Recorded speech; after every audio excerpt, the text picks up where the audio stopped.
വളരെ മനോഹരമായ തരത്തിൽ, അർത്ഥത്തിൽ ശാസ്ത്രലോകം നമ്മോട് മരണാനന്തര ജീവിതത്തെപ്പറ്റി സംവദിക്കുന്ന രംഗങ്ങളാണ് എൻ്റെ പ്രിയപ്പെട്ടവർ കണ്ടതെങ്കിൽ നാം ഒന്നറിയണം. ഇവിടെ നമ്മുടെ ചർച്ചയ്ക്ക് വിഷയീഭവിക്കേണ്ട പ്രധാനപ്പെട്ട പോയിന്റ് ഒരിക്കൽ കൂടി ഞാൻ കൊണ്ടുവരികയാണ്. പരലോകം കാണും, മരിക്കും മുൻപ് പരലോകം കാണും. ഈ വിഷയത്തെ ആത്മീയപരമായ മാറ്റങ്ങൾക്ക് നാം ഉപയോഗിക്കുന്നതിനോടൊപ്പം തന്നെ പഠിക്കുന്ന വിദ്യാർത്ഥികളെ സംബന്ധിച്ചും ശാസ്ത്ര കുതുകികൾക്കും ഈ വാർത്ത കൊണ്ട് വേറെ ചില നേട്ടങ്ങളുണ്ട്. ഏതുപോലെ കഴിഞ്ഞ ഏതാനും സ്ലൈഡുകൾക്ക് മുൻപ് നാം കണ്ടു, 20ഓളം ലക്ഷങ്ങൾ വർഷം പഴക്കമുള്ള മനുഷ്യന്റെ തലയോട്ടി കണ്ടെത്തി. 20 ലക്ഷത്തോളം വർഷങ്ങൾക്ക് മുൻപുള്ള തലയോട്ടി കണ്ടെത്തി എന്നുള്ളിടത്ത് ശാസ്ത്രത്തിന് അത് നിഗമിച്ചെടുക്കാൻ സാധിച്ചു എന്ന അത്ഭുതം മനസ്സിലാക്കുന്നതോടൊപ്പം മുഗ്മിനീങ്ങളുടെ മുന്നിലേക്ക് ഈ വാർത്ത എത്തുമ്പോ പരിണാമ സിദ്ധാന്തം പൊളിയാൻ ഇത് കാരണമാണല്ലോ എന്ന ചിന്തയാണ് കടന്നു വരേണ്ടത്. 20 ലക്ഷം വർഷങ്ങൾക്ക് മുൻപ് മനുഷ്യരുണ്ട്, കുരങ്ങിൽ നിന്നാണ് മനുഷ്യനുണ്ടായത് എന്ന സിദ്ധാന്തം തന്നെ അവിടെ പൊളിയുന്നു. എന്നതുപോലെ തന്നെ മരിക്കുന്നതിന് മുൻപ് പരലോകം കാണും എന്ന പ്രഖ്യാപനം നമ്മെ സംബന്ധിച്ചിടത്തോളം ആത്മീയമായ മാറ്റങ്ങൾക്ക് കാരണമാകണം. നല്ല കാഴ്ച കണ്ട് മടങ്ങാൻ നമുക്ക് പറ്റണം. അല്ലാഹു തൗഫീഖ് നൽകട്ടെ. അതോടൊപ്പം ശാസ്ത്ര വിഷയങ്ങൾ പഠിക്കുന്നവർക്കും ശാസ്ത്ര കുതുകികൾക്കും ഈ വാർത്തയ്ക്ക് പിറകിൽ മറ്റൊരു അത്ഭുതം കാണാൻ പറ്റും. എന്തെന്നറിയുമോ? ഈ പരലോകം കാണും എന്ന വസ്തുതയ്ക്ക് കാരണം ഒരുവന്റെ തലച്ചോറ് പരമാവധി ശക്തിയിലേക്ക് എത്തുന്നത് മരണത്തോടടുക്കുമ്പോഴാണ്. ഒരുവന്റെ തലച്ചോറിന്റെ കഴിവ് മരണത്തോടടുക്കുമ്പോൾ പരമാവധിയാവുകയാണ്. തലച്ചോറിന്റെ കഴിവ് കൂടുന്നത് മരണത്തോടടുക്കുമ്പോഴാണ്. നമുക്കൊക്കെ തലച്ചോറിനപ്പോൾ എത്ര കഴിവുണ്ടെന്ന് നാം ഒന്ന് ചിന്തിക്കണം. നമ്മുടെയൊക്കെ തലച്ചോറിന്റെ കഴിവ് കൊണ്ട് നാം എന്തൊക്കെ കണ്ടെത്തിയിട്ടുണ്ടെന്ന് ചിന്തിക്കണം. ഈ ലോകത്ത് അത്ഭുതങ്ങൾ കാണിച്ച സംഭവങ്ങൾ നാം പറഞ്ഞു. മൊബൈൽ ഫോൺ കണ്ടെത്തി, കൈയങ്ങ് കാണിക്കുമ്പോൾ ഓട്ടോമാറ്റിക്കായി വെള്ളം വരുന്ന സെൻസർ വാഷ് ബേസിനുകൾ കണ്ടെത്തി, കുളിക്കാൻ വേണ്ടി കൈയൊന്നിട്ട് നിന്നാൽ കുളിപ്പിച്ചെടുക്കുന്ന സംവിധാനം കണ്ടെത്തി, വീട്ടിലേക്ക് കാറുമായി കയറി ചൊല്ലുമ്പോൾ ഓട്ടോമാറ്റിക്കായിട്ട് ഗേറ്റ് തുറക്കുന്ന സംവിധാനം.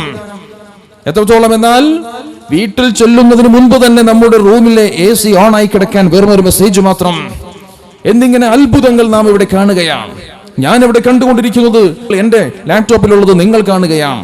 ഈ പറയപ്പെട്ട സംവിധാനങ്ങളൊക്കെ ശാസ്ത്ര വിഷയങ്ങളിൽ ഉൾപ്പെടുത്തിക്കൊണ്ട് പഠിച്ച് ഗവേഷണം നടത്തി അത്ഭുതങ്ങൾ ഈ ലോകത്ത് കാണിക്കുമ്പോൾ നാം ഒന്ന് ചിന്തിക്കണം, ഇതൊക്കെ കണ്ടെത്തിയ മനുഷ്യന്റെ ബുദ്ധി എത്ര ശതമാനമാണ്? എത്ര ശതമാനം ബുദ്ധി അവൻ ഉപയോഗിച്ചിട്ടുണ്ട്? ആ ബുദ്ധി, ആ തലച്ചോറിന്റെ കഴിവ് ഏറ്റവും കൂടുതൽ എത്തുന്നത് മരണത്തോടടുക്കുമ്പോഴാണ്. തലച്ചോറിന്റെ കഴിവ് പരമാവധിയാകുമ്പോൾ മറ്റുള്ളവർക്ക് കാണാൻ പറ്റാത്ത പലതും ഒരുവന് കാണാൻ പറ്റും. ചുറ്റുഭാഗത്തു നിൽക്കുന്നവർക്ക് കാണാൻ പറ്റാത്ത പലതും ഒരുവൻ കാണുന്ന സമയമാണ് മരണത്തോടടുത്ത സമയം. കാരണം മരണത്തോടടുക്കുമ്പോഴാണ് ഒരുവന്റെ തലച്ചോറ് പരമാവധി വികസിക്കുന്നത്. തലച്ചോറ് വികസിക്കുക എന്ന് വെച്ചാൽ തല ഇങ്ങനെ വീർത്ത് പൊട്ടാറാവുന്നല്ല. തലയുടെ കഴിവ്, തലച്ചോറിന്റെ കഴിവ് വികസിക്കുന്നത് മരണത്തോടടുക്കുമ്പോഴാണെന്ന് ശാസ്ത്രം തെളിയിക്കുന്നു. എങ്കിൽ ഈ ലോകത്ത് അത്ഭുതങ്ങൾ കാണിച്ച ആളുകളുടെ തലച്ചോറിന്റെ കഴിവ് എത്ര ശതമാനമാണ് എന്ന് നാം ഒന്ന് തിരിച്ചറിയണം. ഞാൻ എൻ്റെ പ്രിയപ്പെട്ട മക്കളോട് ചോദിക്കട്ടെ, കുഞ്ഞനുജന്മാരോട്, ഞാനൊരു കല്ലെടുത്ത് മുകളിലേക്ക് ഇട്ടു എന്ന് കരുതുക. പോട്ടെ, ഒരു 100 ഗ്രാമിന്റെ വെയിറ്റ്, 100 ഗ്രാം വരുന്ന ഒരു കട്ടി, ഭാരം തൂക്കുന്ന കട്ടി ഞാനെടുത്ത് മുകളിലേക്ക് ഇട്ടു. എന്ത് പറ്റും മക്കളെ? താഴേക്ക് വീഴും അല്ലേ? 100 ഗ്രാം എടുത്ത് മുകളിലേക്ക് ഇട്ടപ്പോൾ അത് താഴേക്ക് വീണു. എങ്കിൽ ആയിരക്കണക്കിന് കിലോഗ്രാം ഭാരം വരുന്ന വിമാനം ആകാശത്ത് പറന്നു നടക്കുകയാണ്. ചിറക് പോലും അനക്കുന്നില്ല. ഒരു പ്രത്യേക സ്ഥലത്തു നിന്നും ഇങ്ങനെ പറന്ന് ഉയർന്ന് പ്രത്യേക ഉയരത്തിലേക്ക് എത്തി, ഉദ്ദേശിച്ചിടത്തോളം ഉയരത്തിലെത്തി. എത്ര അടി ഉയരത്തിലാണ് ഞാനിപ്പോൾ ഭൂമിയിൽ നിന്നും ഉള്ളത് എന്ന് ചോദിച്ചാൽ വ്യക്തമായി കൃത്യമായി പറയാൻ പറ്റുന്ന സംവിധാനങ്ങൾ ഈ വിമാനത്തിനുള്ളിലുണ്ട്. കോക്പിറ്റിലിരിക്കുന്ന പൈലറ്റിന് പറയാം, 20,000 അടി ഉയരത്തിലാണ് ഞങ്ങൾ ഇപ്പോഴുള്ളത്.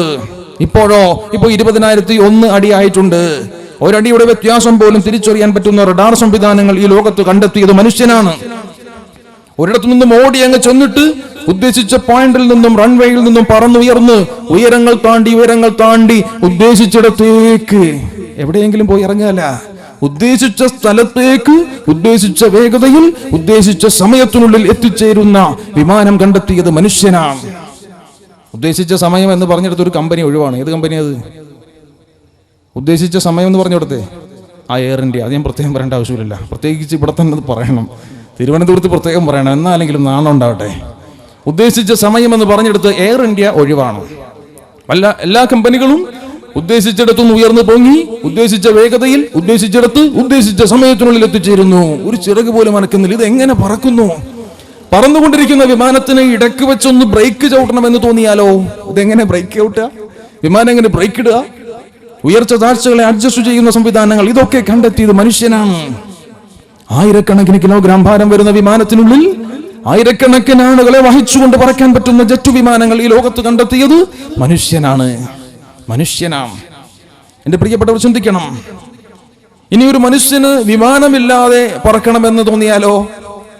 വിമാനത്തിൽ ഇങ്ങനെ പറക്കുമ്പോ നമുക്ക് സൈഡിലൂടെ നോക്കുമ്പോൾ, വിൻഡോയിലൂടെ നോക്കുമ്പോൾ കുറെ മേഘങ്ങൾ മാത്രമേ കാണാൻ പറ്റുള്ളൂ. പക്ഷെ എനിക്കിങ്ങനെ പറക്കുമ്പോൾ താഴത്തെ കാഴ്ചകളൊക്കെ കാണണം. ആ കാറ്റ് ഇങ്ങനെ ഏറ്റ്, കുളിർക്കാറ്റേറ്റ് സുന്ദരമായി ചിറകൊക്കെ വീശി ഇങ്ങനെ പറക്കണം എന്നൊരു മനുഷ്യനൊരാഗ്രഹം. മനുഷ്യന്റെ ആഗ്രഹത്തിന് ശാസ്ത്രം എല്ലാ സഹായങ്ങളും ചെയ്തു കൊടുത്തിട്ടുണ്ട്, എല്ലാം ചെയ്തു കൊടുത്തിട്ടുണ്ട്. മനുഷ്യനൊരാഗ്രഹം, എനിക്ക് വിമാനമില്ലാതെ ഒന്ന് പറക്കാൻ പറ്റണം, ആകാശത്ത് ഇങ്ങനെ പറക്കണം, ചിറക് വിരിച്ച് ഇങ്ങനെ പറക്കണം, താഴത്തെ കാഴ്ചകളൊക്കെ കാണണം, ആ കാറ്റേറ്റ് ആസ്വദിച്ച് പറക്കണം എന്ന് നമുക്കൊരാഗ്രഹമുണ്ടായാൽ അത് സാധ്യമാണോ? എന്താ നിങ്ങളുടെ അഭിപ്രായം? Is it possible? Yes or no? No, സാധ്യമല്ല. യെസ് എന്ന് പറയാൻ വേണ്ടിയിട്ടാണല്ലോ ഈ പരിപാടി വെച്ചിട്ടുള്ളത്. നോ എന്നാണെങ്കിൽ പരിപാടിയുടെ ആവശ്യമില്ല. മനുഷ്യന് ചിറക് വെച്ചൊന്ന് പറക്കണം എന്നൊരാഗ്രഹം ഈ ലോകത്തുണ്ടായാൽ പോലും അവന്റെ ആ ആഗ്രഹത്തിന് ശാസ്ത്രം ഒരിക്കലും പരിധി നിശ്ചയിച്ചിട്ടില്ല. അതിനും അവസരം കൊടുത്തിരിക്കുകയാണ് ശാസ്ത്രം. ചിറക് വെച്ച് പറക്കാനും അവസരം കൊടുത്ത ശാസ്ത്രം.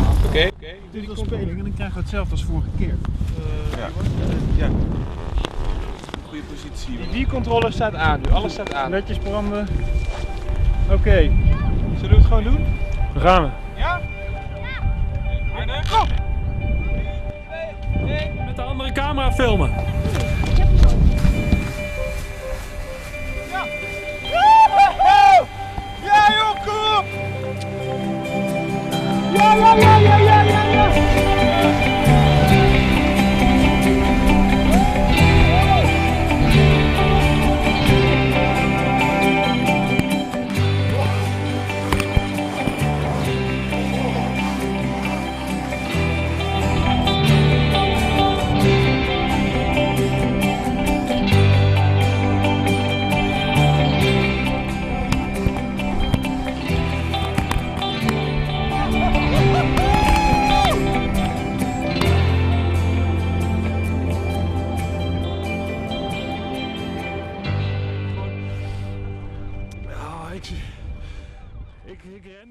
ഒരു വിമാനം ഓടുന്നത് പോലെ ഓടി അങ്ങ് ചെന്ന് റൺവേയിലൂടെ ഓടിയിട്ട് പോയിന്റിൽ നിന്നും പറന്നങ്ങ് ഉയർന്ന് ആകാശത്ത് ഉയർന്ന് പറന്ന് എവിടെയെങ്കിലും പോയി ഇടിച്ചു നിൽക്കുകയല്ല. നിങ്ങൾക്ക് കാണാം, മരങ്ങളുണ്ട്, ബിൽഡിങ്സ് ഉണ്ട്, എവിടെയെങ്കിലും പോയി ഇടിച്ചു നിൽക്കുകയല്ല.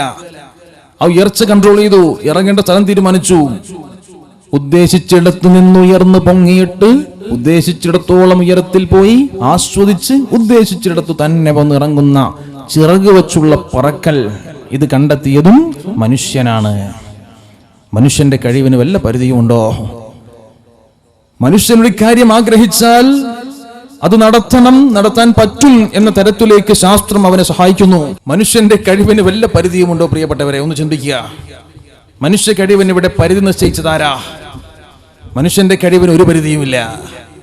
മരിക്കാതിരിക്കണമെന്ന് ആഗ്രഹിച്ചാലും അതിനുള്ള സാഹചര്യം ഇവിടെ ഉണ്ടെന്നാണ് ഇപ്പോൾ ശാസ്ത്രം പറയുന്നത്. അതെന്തായാലും നടക്കൂല എന്ന് മതം വെച്ചുകൊണ്ട് നമുക്ക് പറയാൻ പറ്റും. ശാസ്ത്രം പറയുന്നത് നിങ്ങൾക്ക് മരിക്കാതിരിക്കണമോ, അതിനുള്ള ടെക്നോളജി ലോകത്തുണ്ട്. ഒരു മനുഷ്യന് ഈ ലോകത്ത് ആസ്വദിച്ച് ഇനി മരിക്കാതിരിക്കണമെന്ന് തോന്നിയാൽ അതിനുള്ള ടെക്നോളജി ഉണ്ട്. മാസങ്ങൾക്ക് മുൻപ് നിങ്ങൾ പത്രത്തിൽ വായിച്ചു, ആയുസ് അറിയാൻ ടെസ്റ്റ് വരുന്നു. പത്രക്കട്ടിങ് എന്റെ കയ്യിലുണ്ട്. ഈ കാണുന്ന മലയാള മനോരമ പ്രസിദ്ധീകരിച്ച വാർത്ത, ആയുസ് അറിയാൻ ടെസ്റ്റ് വരുന്നു. അത്ഭുതമാണ് കേട്ടോ ഇതൊക്കെ. ഇതായി കാണുന്ന വാർത്ത നിങ്ങൾക്ക് വേണമെങ്കിൽ വായിക്കാൻ തരാം. ആയുസ് അറിയാൻ ടെസ്റ്റ് വരുന്നു. എന്താ സംഭവം അറിയോ? ഈ കൂട്ടത്തിലിരിക്കുന്ന ആർക്കെങ്കിലും ഒരാൾക്ക് ഞാൻ ഇനി എത്ര കാലഘട്ടം കൂടി ജീവിച്ചിരിക്കും എന്ന് അറിയണമെന്നുണ്ടെങ്കിൽ ഇന്ത്യൻ മണി 58,000 രൂപ, 650 പൗണ്ട് ലണ്ടനിലേക്ക് നിങ്ങളുടെ ശരീരത്തിന്റെ ഏതെങ്കിലും ഒരു ജീവകോശം കൊടുത്തുവിട്ടാൽ വ്യക്തമായി പറഞ്ഞു തരും, ഇത്രയാണ് നിങ്ങളുടെ ആയുസ്, അതിൽ ഇത്ര കഴിഞ്ഞു, ബാക്കി ഇത്ര കൂടിയുണ്ട്. 58,000 രൂപ മുടക്കിയാൽ മതി. നല്ല കോടികളൊക്കെ മുടക്കി വലിയ വീടൊക്കെ പണിയാൻ ഉദ്ദേശിക്കുന്നവർക്ക് ചെയ്യൽ നല്ലതാണ്. വെറുതെ എന്തിനാ മക്കൾക്ക് കൊടുക്കുന്നത്, അല്ലേ? വലിയ ബിസിനസ് സംരംഭങ്ങളൊക്കെ ഉദ്ദേശിക്കുന്നവർ ഒന്ന് ചെയ്തു നോക്കൽ നല്ലതാണ്. 58,000 രൂപയുടെ കേസല്ലേ ഉള്ളൂ. റിപ്പോർട്ട് ചെയ്യാണ്, ഒരു മനുഷ്യന്റെ ഏതെങ്കിലും ഒരു ജീവകോശം കിട്ടിയാൽ, പിഴുതെടുത്ത മുടിയുടെ തുമ്പത്തുള്ള കോശം, ചുരണ്ടിയെടുത്ത തൊലി, ജീവകോശങ്ങളിൽ ഏതെങ്കിലും ഒന്ന് നിങ്ങൾക്ക് കിട്ടിയാൽ അത് ഈ പറഞ്ഞതുപോലെ ലാബിലേക്ക് കൊടുത്തയച്ചാൽ അതിന്റെ ക്രോമസോം പഠനം നടത്തിയിട്ട് DNA പഠനം നടത്തിയിട്ട് അതിന്റെ ഉള്ളിൽ ഉള്ള ടീലോമറുകൾ എന്നറിയപ്പെടുന്ന വാലിന്റെ നീളം നോക്കിക്കൊണ്ട് എത്ര കാലഘട്ടം കൂടി നിങ്ങൾ ജീവിച്ചിരിക്കും എന്ന് പറയാൻ ഞങ്ങൾക്ക് പറ്റും. ശാസ്ത്രം. എന്നിട്ട് അഹങ്കാരം കാണണേ, അത് കുറവാണെങ്കിൽ ഈ ടീലോമറുകളുടെ നീളത്തിൽ വ്യത്യാസപ്പെടുത്താനും ഞങ്ങൾക്ക് പറ്റും. എന്ന് വെച്ചാൽ ഉടനെ മരിക്കുന്നു കണ്ടാൽ മരിപ്പിക്കാതിരിക്കാനും പറ്റും എന്നല്ലേ പറഞ്ഞതിന്റെ അർത്ഥം? നടക്കില്ല. മരിക്കാതിരിക്കാനുള്ള ടെക്നോളജിക്ക് വേണ്ടിയിട്ട് മുടക്കുന്ന പണം മുഴുവനും നഷ്ടത്തിലാണ്, മുടക്കുന്ന സമയം മുഴുവനും നഷ്ടത്തിലാണ്. കാരണം മതം പഠിപ്പിച്ചു, കുല്ലു നഫ്സിൻ ദാഇഖത്തുൽ മൗത്ത്, ഏതൊരു ശരീരവും മരണം രുചിക്കുക തന്നെ ചെയ്യും എന്ന് മതം പഠിപ്പിച്ചപ്പോ മതത്തെ വെല്ലുവിളിച്ചുകൊണ്ടുള്ള ഒരു ശാസ്ത്ര പരീക്ഷണത്തിനും ശാസ്ത്ര സമൂഹമേ, ഞാനും ആ ശാസ്ത്ര സമൂഹത്തിന്റെ ഒരു ഭാഗമാണ്, അതിൽ നിന്നുകൊണ്ട് തന്നെ പറയുന്നു, നിങ്ങൾ പണം മുടക്കണ്ട, ഇത് നടക്കില്ല എന്ന് മതത്തിന്റെ കറാമത്ത് പത്രത്തിൽ തന്നെ കാണാൻ പറ്റും. നടക്കില്ലെന്ന് പത്രം കൊണ്ട് തന്നെ നമുക്ക് തെളിയിക്കാൻ പറ്റും. കാരണം എന്താ, വായിച്ചു നോക്കുക. ആയുസ് അറിയാൻ ടെസ്റ്റ് വരുന്നു. ലണ്ടൻ രക്തപരിശോധനയിലൂടെ ആയുസ് അറിയാനാകുമെന്ന് ഗവേഷകർ ക്രോമസോമുകളിലെ ടീലോമറുകളുടെ നീളം നോക്കി ഒരാൾക്ക് പ്രായമാകുന്നത് എത്ര വേഗത്തിലാണെന്ന് നിർണയിക്കാം എന്നാണ് കണ്ടെത്തൽ. ഇനി എത്ര വർഷം കൂടി ജീവിച്ചിരിക്കുമെന്ന് വയസ്സാകുന്നതിന്റെ വേഗത്തിൽ നിന്നും കണക്ക് കൂട്ടിയെടുക്കാനും സാധിക്കും. ബ്രാക്കറ്റിൽ മറ്റ് അത്യാഹിതങ്ങളൊന്നും സംഭവിച്ചില്ലെങ്കിൽ. വാർത്ത കണ്ടോ? മറ്റ് അത്യാഹിതം ഒന്നും സംഭവിച്ചില്ലെങ്കിൽ എത്ര നാൾ ജീവിച്ചിരിക്കും എന്ന് പറയാം. അപ്പം മരണം എന്നുള്ള അത്യാഹിതം അല്ലേ? ഒരു പനി വരല് പോലും അത്യാഹിതം അല്ലേ? നിങ്ങൾ മരിച്ചില്ലെങ്കിൽ എത്ര കൊല്ലം ജീവിച്ചിരിക്കും എന്ന് പറയാമെന്ന്. എന്ത് വർത്തമാനാണിത്? ഇങ്ങനെയൊക്കെ ഇതിനു വേണ്ടി ചെലവഴിക്കുന്ന പണം ഞാൻ ചിന്തിക്കാറുണ്ട്. ഒരു മനുഷ്യൻ ജനിച്ച ഡേറ്റ് ഓഫ് ബർത്ത്, മരിച്ചു പോയവനാണെങ്കിൽ അവൻ മരിച്ച ദിവസം, ഇത് രണ്ടും കൂടി ഇങ്ങോട്ട് തരൂ, രണ്ടും കണക്ക് കൂട്ടിയിട്ട് അയാൾ എത്ര കാലഘട്ടം ഈ ഭൂമിയിൽ ജീവിച്ചിരുന്നു എന്ന് ഞങ്ങൾ പറഞ്ഞു തരാം എന്ന് പറയലാണ് ഇതിനേക്കാൾ മാന്യം എന്നങ്ങ് തോന്നിപ്പോവാണ്. എത്ര കാലഘട്ടം കൂടി ജീവിച്ചിരിക്കും എന്ന് പറയാൻ പറ്റും. ഇതിനു വേണ്ടി മരണം എന്ന വിഷയത്തെ കീഴടക്കാൻ വേണ്ടി ശാസ്ത്ര സമൂഹം ചെലവഴിക്കുന്നതിൽ നഷ്ടങ്ങളുടെ പരമ്പരയുണ്ട്. കോടികളാണ് ഇതിന് മുടക്കുന്നത്, കോടിക്കണക്കിന് ഡോളറുകൾ. സാമ്പത്തിക നഷ്ടം, സമയനഷ്ടം, മാനനഷ്ടവും നഷ്ടങ്ങളുടെ പരമ്പരയാണ്, ഒരു സംശയമില്ല. അങ്ങനെ ഒന്ന് ചിന്തിച്ചാൽ മരണം എന്ന വിഷയത്തിൽ ഒഴികെ വേറെ ഏതൊരു വിഷയത്തിലും മനുഷ്യൻ ഇടപെടാൻ പറ്റുന്ന തരത്തിലേക്ക് ശാസ്ത്രലോകം അവന്റെ കഴിവിന്റെ പരിധിയെടുത്ത് മാറ്റിക്കഴിഞ്ഞു. ചിറക് വെച്ച് പറക്കണമെങ്കിലും ശാസ്ത്രം കൊണ്ട് പറ്റും. നിങ്ങളൊന്ന് ചിന്തിക്കണം. അല്ലാഹ് എന്ന് പോലും പറയാൻ അറിയാത്തവർ, ഒരുപക്ഷെ വിശ്വാസി പോലും അല്ലാത്തവർ ഈ ലോകത്ത് ശാസ്ത്രം ഉപയോഗിച്ചുകൊണ്ട് ആകാശത്ത് ചിറക് വെച്ച് പറന്നു. അള്ളാഹുവിലേക്ക് അടുത്താൽ, അള്ളാഹുവിന്റെ സ്നേഹം കിട്ടിയാൽ, അവന്റെ ആരിഫീങ്ങൾക്ക്, ഔലിയാക്കൾക്ക് ഇതിനൊന്നും സാധിക്കില്ലേ? ശാസ്ത്രം വെച്ചുകൊണ്ട് ഇതിന് സാധിക്കും, മതം കൊണ്ട് പറ്റില്ല. കുട്ടികളുടെ ചോദ്യത്തിന് വ്യക്തമായി നമുക്ക് ഉത്തരം പറയാൻ പറ്റണം. നിങ്ങൾ കണ്ടു, ശാസ്ത്രം കൊണ്ടിത് പറ്റുമെങ്കിൽ അള്ളാഹുവിന്റെ വിശുദ്ധ മതം കൊണ്ട് ഇതിന് പറ്റില്ലേ? ഈ ലോകത്ത് നാം കാണുന്ന ഏതൊരു അത്ഭുതകരമായ സംഭവവും ഒരു കാലഘട്ടത്തിൽ അള്ളാഹുവിന്റെ പ്രവാചകന്മാരും അവനിലേക്കടുത്ത അവന്റെ ഔലിയാക്കളും ലോകത്ത് മുഅ്ജിസത്ത് കറാമത്തുകളിലൂടെ കാണിച്ചു തന്ന അത്ഭുതങ്ങളുടെ ശാസ്ത്രീയ പതിപ്പുകളാണ്. ആകാശത്തേക്ക് മുകളിലേക്ക് വലിച്ചെറിഞ്ഞ കല്ല് നിലത്തേക്ക് വരുന്നു. ആയിരക്കണക്കിന് കിലോഗ്രാം ഭാരം വരുന്ന വിമാനം പറന്നു നടക്കുന്നു. ചിറക് വെച്ച് പറക്കാൻ മനുഷ്യന് സാധിക്കുന്നു. എന്റെ മക്കൾ ഒന്നുകൂടി പ്രതികരിക്കൂ. ഒരു 100 ഗ്രാമിന്റെ കട്ടിയെടുത്ത് നാം കടലിലേക്ക് ഇട്ടാൽ എന്തു പറ്റും? നനയും അല്ലേ? കടലിലേക്ക് ഇട്ടാൽ കട്ടി നനയും. 100 ഗ്രാമിന്റെ കട്ടിയെടുത്ത് കടലിലിട്ടാൽ എന്തു പറ്റും? മുങ്ങിപ്പോകും. ആയിരക്കണക്കിന് 10,000 കിലോഗ്രാം ഭാരം വരുന്ന കപ്പൽ കടലിൽ പൊങ്ങിക്കിടക്കുകയാണ്. എന്തൊരു അത്ഭുതം! 100 ഗ്രാമിന്റെ ഇരുമ്പിന്റെ കഷ്ണം കടലിലിട്ടാൽ താന്നു പോകുന്നു. ആയിരക്കണക്കിന് കിലോഗ്രാം ഭാരം വരുന്ന കപ്പൽ, ഇരുമ്പിന്റെ കപ്പൽ പൊങ്ങിക്കിടക്കുന്നു. ഇതെന്തൊരു അത്ഭുതം! ആർക്കിമിഡീസ് പ്രിൻസിപ്പിൾ എന്നറിയപ്പെടുന്ന പ്രത്യേക സിദ്ധാന്തം ഉപയോഗിച്ചുകൊണ്ട് ഒരു വസ്തു ആദേശം ചെയ്യുന്ന വെള്ളത്തിന്റെ ഭാരം ആ വസ്തുവിന്റെ ഭാരത്തിന് തുല്യമാകുമ്പോഴാണ് അത് പൊങ്ങിക്കിടക്കുന്നത് എന്ന തത്വത്തിലൂടെ കപ്പലുണ്ടാക്കിയത് മനുഷ്യനാണ്, സാധാരണ മനുഷ്യനാണ്. ഒരുപക്ഷെ അല്ലാഹുവിൽ വിശ്വാസം പോലും ഇല്ലാത്തവരാണ്. ഒരു കപ്പൽ ഉണ്ടാക്കിയിട്ട് എങ്ങനെയാണത് കടലിലേക്ക് ഇറക്കുന്നത്? നോക്കുക, കപ്പലുണ്ടാക്കി കടലിലേക്ക് ഇറക്കുന്നത് എങ്ങനെയാ? കടലിൽ കൊണ്ടുപോയി അങ്ങ് മറിച്ചിടുകയാണ് കപ്പൽ. ഈ തത്വം കൊണ്ട്, ആർക്കിമിഡീസ് തത്വം കൊണ്ട് അത് തനിയെ ആടി നിവർന്നു നിൽക്കും. അല്ലാതെ കൊണ്ടുവന്ന് ഇങ്ങനെ താഴേക്ക് പതുക്കെ ഇറക്കി വെക്കുകയൊന്നുമല്ല. ഈ തത്വം ഇതുപയോഗിച്ചുകൊണ്ട് കപ്പലുണ്ടാക്കി അത് കടലിൽ ഇറക്കിയവൻ മനുഷ്യനാണ്, സാധാരണ മനുഷ്യൻ.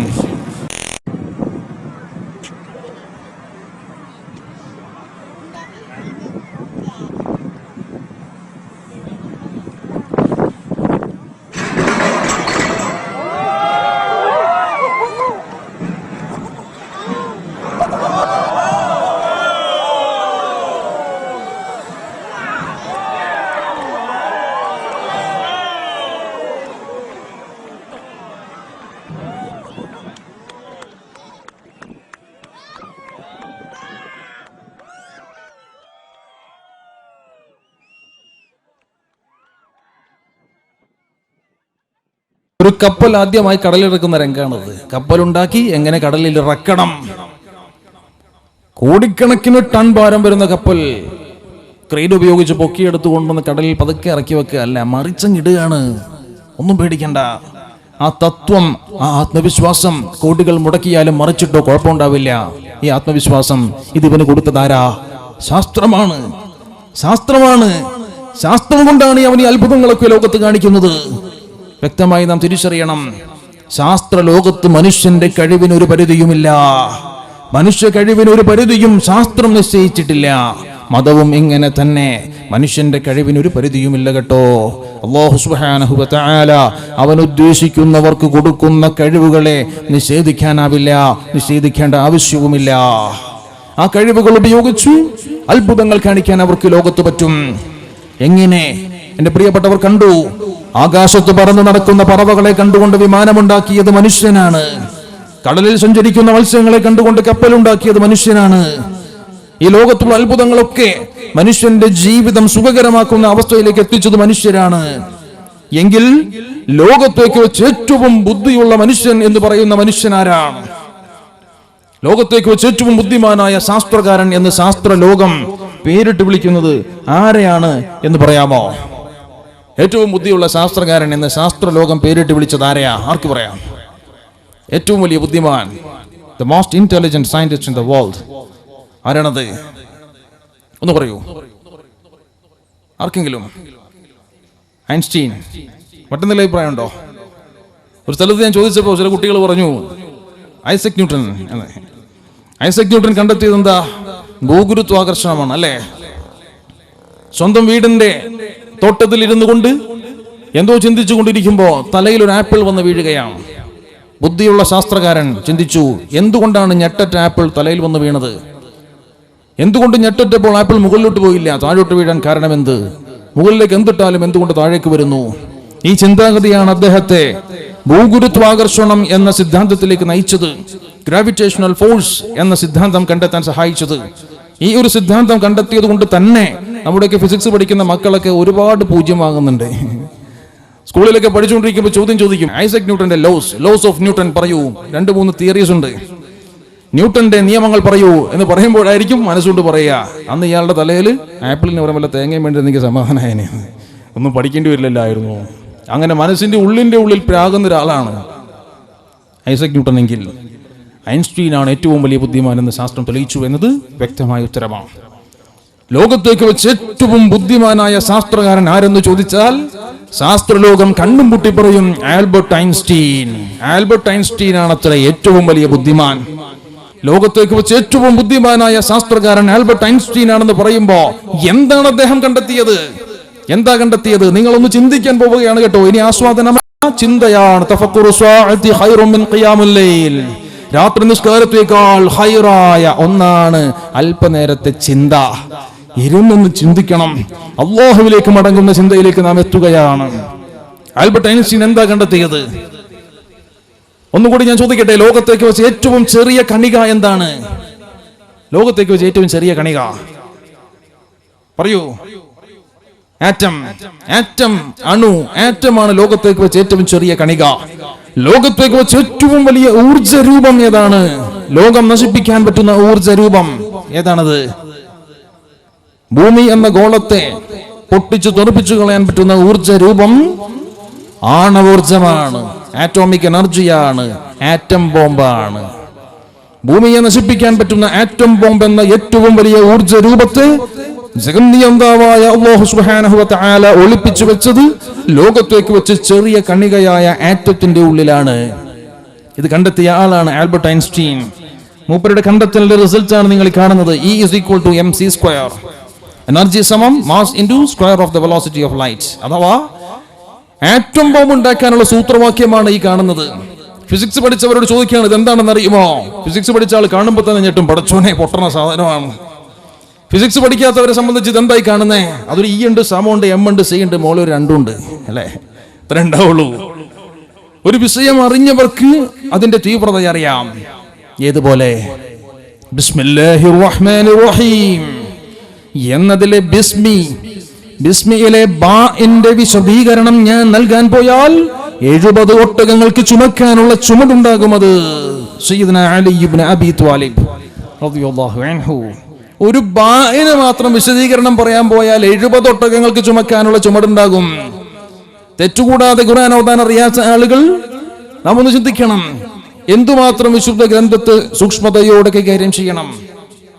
അതിൽ പഠിച്ച്, ആഴത്തിൽ പഠിച്ച്, അതിന്റെ ഉള്ളിലേക്ക് കടന്ന് ചിന്തിച്ച ഗവേഷകർ, മുജ്തഹിദുകൾ, ബാഇന് മാത്രം വിശദീകരണം 70 ഒട്ടകങ്ങൾക്ക് ചുമക്കാനുള്ളതുണ്ടാകും. ഏതുപോലെ ഭൗതിക ലോകത്ത് ഫിസിക്സ്, ആത്മീയ വിഷയങ്ങൾ മന്ദികോദന പോലെ കൂടിയ സാധനമാണ് ഫിസിക്സ് എന്നതുപോലെ ഈ ഫിസിക്സിൽ ഏറ്റവും ബുദ്ധിമുട്ടുള്ള ഭാഗമാണ് E = mc², അഥവാ ആറ്റം ബോംബിന്റെ ഗവേഷണപരമായ പഠനങ്ങൾ ഓർമ്മിച്ചെടുത്ത് പഠിച്ചു വെക്കുക എന്നത്, തിയറികൾ പഠിക്കൽ.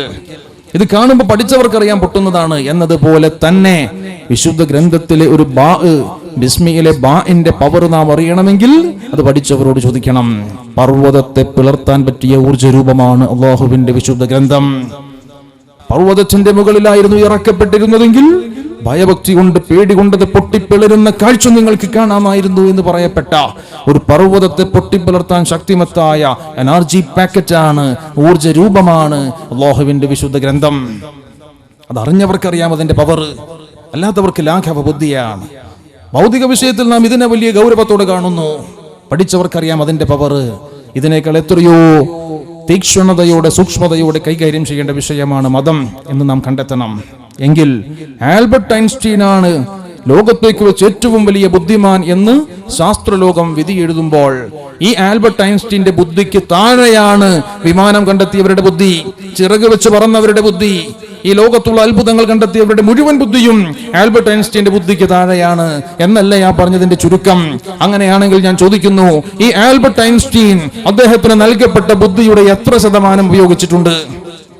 എത്ര ശതമാനം? അതൊരു കണക്കാണ്. എത്ര ശതമാനമാ? ഒരു നമ്പറാണല്ലോ, ലേലം വിളി പോലെ ഒരു നമ്പറാണല്ലോ. ആൽബർട്ട് ഐൻസ്റ്റീനാണ് ഏറ്റവും വലിയ ബുദ്ധിമാൻ. വിമാനം കണ്ടെത്തിയ, ഈ ലോകത്ത് ചിറക് വെച്ച് പറന്ന കപ്പൽ കണ്ടെത്തിയ, എല്ലാ അത്ഭുതങ്ങളും ഈ ലോകത്ത് ശാസ്ത്ര യുഗത്തിൽ കാണിക്കുന്നവരൊക്കെ ആൽബർട്ട് ഐൻസ്റ്റീന്റെ ബുദ്ധിക്ക് താഴെയാ. അങ്ങനെയാണെങ്കിൽ ആൽബർട്ട് ഐൻസ്റ്റീൻ എത്ര ശതമാനം ബുദ്ധി ഉപയോഗിച്ചിട്ടുണ്ട്? എന്റെ ചോദ്യം എത്രയാ? 2. ഈ ക്ലാസ് എത്രാമത്തെ പങ്കെടുക്കുന്നതിൽ ഒന്നുകൂടി ചോദിക്കേണ്ടി വരും. സംഭവം വ്യക്തമാണ്. ലോകത്തേക്ക് വെച്ച് ഏറ്റവും വലിയ ബുദ്ധിമാൻ എന്ന് പറയുന്ന ആൽബർട്ട് ഐൻസ്റ്റീൻ പോലും ശാസ്ത്രലോകം പഠിപ്പിക്കുന്നു 3% കൂടുതൽ ബുദ്ധി ഉപയോഗിച്ചിട്ടില്ല. ഈ 3% ബുദ്ധിക്ക് താഴെയാണ് വിമാനം കണ്ടെത്തിയവന്റെ ബുദ്ധി, കപ്പൽ കണ്ടെത്തിയവന്റെ ബുദ്ധി, ഈ ലോകത്ത് അത്ഭുതങ്ങൾ കാണിക്കുന്നവന്റെ ബുദ്ധി, വീടിന് പുറത്തു വന്നിട്ട് കോളിംഗ് ബെൽ അടിക്കുമ്പോൾ ആ ശബ്ദം കേൾക്കുന്ന സാധനം കണ്ടെത്തിയവന്റെ ബുദ്ധി, വളരെ പതുക്കെ സംസാരിച്ചാലും 100 കണക്കിന് ആളുകൾ കേൾപ്പിക്കാൻ പറ്റുന്ന മൈക്രോഫോൺ കണ്ടെത്തിയവന്റെ ബുദ്ധി, ഈ ലോകത്ത് എന്തു കണ്ടെത്തിയവന്റെ ബുദ്ധിയും ആൽബർട്ട് ഐൻസ്റ്റീന്റെ ബുദ്ധിക്ക് താഴെയാണെന്ന് ശാസ്ത്രം മൂപ്പരിട്ട് ഉപയോഗിച്ചതോ 3% താഴെ. ഏറ്റവും കൂടുതൽ ബുദ്ധി ഉപയോഗിക്കാൻ പറ്റുന്നത് എപ്പോഴാ? ശാസ്ത്രം തന്നെ പറയുന്നു, മരണത്തോടടുക്കുമ്പോൾ. തലച്ചോറ് ഏറ്റവും കൂടുതൽ വികസിക്കുന്നത് മരണത്തോടടുക്കുമ്പോഴാണ്. അഥവാ തലച്ചോറ് ഏറ്റവും കൂടുതൽ വികസിക്കുമ്പോഴാണ് മറ്റുള്ളവർക്ക് കാണാനും പറ്റാത്ത, ചിന്തിക്കാനും പറ്റാത്ത കാര്യങ്ങൾ ഒരുവന് കാണാൻ പറ്റുന്നത്. അള്ളാഹുവിലേക്ക് അടുത്തവരുടെ ബുദ്ധി അപ്പോൾ എത്രത്തോളം ഉണ്ടാകും? ഈ 3% എന്നത് 4% ആകുമ്പോഴുള്ള അവസ്ഥ എന്താ? 10% ഉപയോഗിക്കുന്നവന്റെ അവസ്ഥ എന്താ? നമുക്ക് കാണാൻ പറ്റാത്ത കാണാൻ പറ്റൂലേ? നമുക്ക് കിട്ടാത്തവർക്ക് കിട്ടൂലേ? 99 എത്തിക്കൂ. മരണത്തോടടുക്കുമ്പോൾ 99. ഈ ലോകത്ത് ജീവിക്കുമ്പോൾ വെറും ഒരു 10% ബുദ്ധി ഉപയോഗിക്കാൻ അള്ളാഹു തൗഫീഖ് നൽകി. ഇതിനൊക്കെയാണ് കറാമത്ത് എന്ന് പറയുക, ബ്രെയിൻ കപ്പാസിറ്റി എന്ന് ഞാൻ അതിനെ ശാസ്ത്ര ഭാഷയിൽ വിശദീകരിക്കുന്നു. അഭിപ്രായ വ്യത്യാസമുള്ളവർക്ക് പ്രതികരിക്കാം, തുറന്ന വേദിയാണ്. കറാമത്ത് എന്നതിന് ഞാൻ പറയുന്നു ബ്രെയിൻ കപ്പാസിറ്റി. എല്ലാവർക്കും ഒരുപോലെയല്ല. ഭൗതിക ലോകത്ത് ഏറ്റവും കൂടുതൽ ബുദ്ധി ഉപയോഗിച്ചത് 3% കൂടുതൽ ബുദ്ധി ഉപയോഗിക്കാത്ത ആൽബർട്ട് ഐൻസ്റ്റീൻ. ഒരുവന്റെ തലച്ചോറിന്റെ കഴിവ് ഏറ്റവും കൂടുതൽ വർദ്ധിക്കുന്നത് മരണത്തോടടുക്കുമ്പോൾ, അത് ഏറ്റവും കൂടുതൽ എത്തുമ്പോൾ ചുറ്റുഭാഗത്ത് നിൽക്കുന്നവർക്ക് ഈ ലോകത്ത് നേർക്കുനേർ കാണാൻ പറ്റാത്ത പലതും കാണാൻ പറ്റുന്ന സമയം 99 എന്ന് കൂട്ടിക്കോ. അപ്പോൾ 50% ഉപയോഗിക്കുമ്പോൾ എന്ത് കാണാൻ പറ്റും? 3 എന്നുള്ളത് 30 ആകുമ്പോൾ എന്ത് കാണാൻ പറ്റും? ഒട്ട് 10% എത്തിക്കഴിഞ്ഞാൽ എന്തൊക്കെ അത്ഭുതങ്ങൾ അവർക്ക് കാണിക്കാൻ പറ്റും? കറാമത്തുകളെ ബ്രെയിൻ കപ്പാസിറ്റി എന്ന പേര് കൊടുക്കാൻ ഞാൻ തയ്യാറാവുകയാണ്. ഒബ്ജക്ഷൻസ് ഉണ്ടാകും, നിർബന്ധമായും ഞാനത് സ്വീകരിക്കുന്നു. നിങ്ങൾക്ക് തെളിയിക്കാം. ഞാൻ പറയുന്ന ശാസ്ത്ര വസ്തുതകൾ വെച്ചുകൊണ്ട് ഇതിനെ എതിർക്കാൻ പറ്റിയ ശാസ്ത്രവുമായി കൊണ്ട് എൻ്റെ പ്രിയപ്പെട്ട സഹോദരങ്ങൾക്ക് മുന്നോട്ട് വരാം. തുറന്ന വേദിയാണ്. അള്ളാഹുവിലേക്ക് അടുത്താൽ അള്ളാഹു കൊടുക്കുന്ന കഴിവുകൾക്ക് ഒരു പരിധിയുമില്ല കേട്ടോ. റബ്ബ് സുബ്ഹാനഹു വ തആലയുടെ ഹുബ്ബ് അങ്ങ് കിട്ടിക്കഴിഞ്ഞാൽ രക്ഷപ്പെട്ടു. ആ ഹുബ്ബ് കിട്ടിയവരെ ഹുബ്ബ് വെക്കൽ നമ്മുടെ ബാധ്യതയാണ്. അള്ളാഹു സ്നേഹിച്ചവരോട് വിരോധം കാണിച്ചാലോ മുനാഫിക്കുകളുടെ കൂട്ടത്തിൽ പെട്ടുപോകും. അള്ളാഹു സുബ്ഹാനഹു വ തആല കാത്തുരക്ഷിക്കട്ടെ. എങ്കിൽ വളരുന്ന ശാസ്ത്രത്തിന് അള്ളാഹുവിന്റെ വിശുദ്ധ മതം വഴി കാണിച്ചത് എങ്ങനെയാ? നിങ്ങൾ ഈ ചിത്രത്തിൽ കാണുന്ന ആളുകളാണ് ലോകത്തേക്ക് വെച്ച് ഏറ്റവും ആദ്യം വിമാനം കണ്ടെത്തിയവർ. ആദ്യത്തെ വിമാനം നിർമ്മിച്ചവരാണ് റൈറ്റ് സഹോദരന്മാർ. വിൽബർ റൈറ്റും ഓർവെൽ റൈറ്റും 1860കളിൽ ജീവിച്ചിരുന്ന റൈറ്റ് സഹോദരന്മാരാണ് ആദ്യമായി വിമാനം കണ്ടെത്തിയത് എന്ന് നമ്മുടെ മക്കളൊക്കെ പഠിച്ചിട്ടുണ്ട്. എങ്കിൽ ഞാൻ ചോദിക്കട്ടെ, 1860കളിൽ ഇവർക്ക് വിമാനം കണ്ടെത്താനുള്ള സൂചന കൊടുത്തതാരാ? വളർന്ന ശാസ്ത്രത്തിന് വഴികാട്ടിയായ വിശുദ്ധ മതത്തെ നമുക്ക് അവഗണിക്കാൻ പറ്റുമോ? നിങ്ങൾ അറിയണം കേട്ടോ, ഒരു പാഠപുസ്തകത്തിലും നമ്മുടെ മക്കൾ പഠിക്കാത്ത, ഇനി പഠിക്കുമെന്ന് ഉറപ്പില്ലാത്ത പഴയ ചരിത്രത്തിലേക്ക് നാം ഒന്ന് തിരിഞ്ഞു നോക്കണം. ലോകത്തേക്ക് വെച്ച് ഏറ്റവും ആദ്യമായി ചിറകു വെച്ചുകൊണ്ട് പറന്നു കാണിച്ച് വിമാനമുണ്ടാക്കാനുള്ള പ്രേരണ ശാസ്ത്ര ലോകത്തിന് കൊടുത്തവർ വിശുദ്ധ ഇസ്ലാമിൽ കഴിഞ്ഞു പോയിട്ടുണ്ട്. ലോകത്തേക്ക് വെച്ച് ഏറ്റവും ആദ്യം ചിറകു വെച്ച് ലോകത്ത് പറന്നവർ ഇവരെക്കാളും 1000 വർഷങ്ങൾക്ക് മുൻപ് ജീവിച്ചിരുന്ന മഹാനായ അബ്ബാസ് ഇബ്നു ഫുർനാസ് റളിയല്ലാഹു അൻഹു ആണ്. മഹാനായ അബ്ബാസ് ഇബ്നു ഫുർനാസ് റഹ്മത്തുള്ളാഹി അലൈഹി തങ്ങൾ റൈറ്റ് സഹോദരന്മാർക്കും 1000ഓളം വർഷങ്ങൾക്ക് മുൻപ് ജീവിച്ചവരാണ്.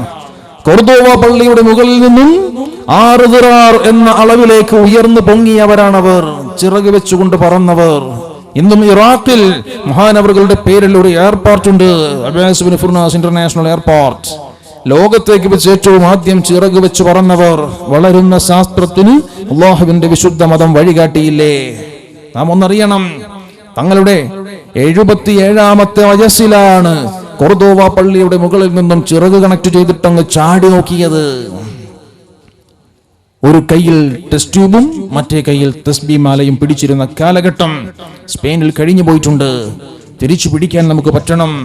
ആധുനിക കാലഘട്ടത്തിൽ മതഭൗതിക സമന്വയ വിദ്യാഭ്യാസത്തിന്റെ പ്രാധാന്യം നാം മറക്കരുത്.